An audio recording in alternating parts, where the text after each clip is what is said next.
Facilitate, don't discuss. If you are taking the role of a leader, you should refrain from doing much talking. You need to be free to watch the group process and keep the discussion moving.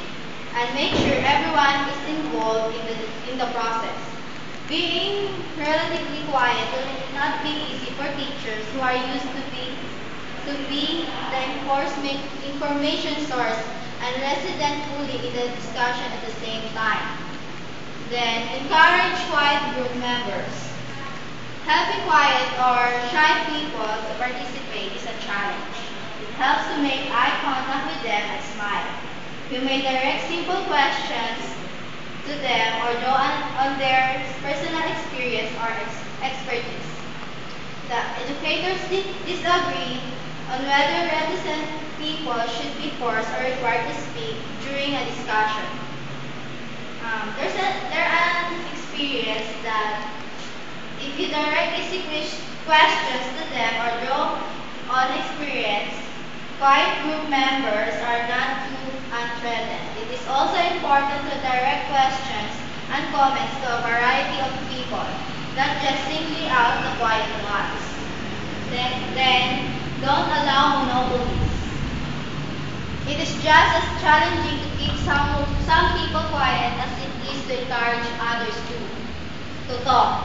You should discourage members who are talking too much and not letting others to participate. Avoiding eye contact with them may work to some extent. Sometimes you have to be blunt and say, we've been hearing a lot from Sarah, now let's hear what some of the rest of you think. Then direct the discussion among group members.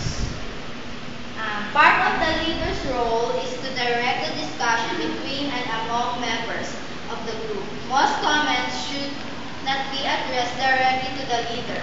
If every participant looks and talks to the leader is going to be much too verbal. Instead, you should make it clear that if a member A should address the comment to member B, your intervention should serve only to support the group process and occasionally introduce comments or questions that will move the discussion along and accomplish the objectives. And keep the discussion on track. If people are going off on a tangent and don't seem to be finding the way back, you should make a comment like this. We seem to have strayed a little from our topic. Let's pick up on that last point that Leticia was talking about. Then, clarify when confusion reigns. In the course of the discussion, the leaders may need to clarify participants' statements in order to avoid confusion and misinformation. Such clarification should be used sparingly but is sometimes necessary.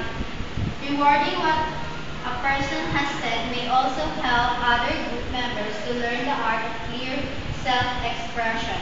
If rewarding a member's comment seems demeaning, you can instead ask the person to give an example of what he or she is talking about. Then, tolerate some silence. It is perfectly acceptable and even desirable to have periods of silence in a discussion. Although many people are uncomfortable with silence, in a group setting, silence gives everyone a chance to think about what has been said and to organize his or her thoughts. During a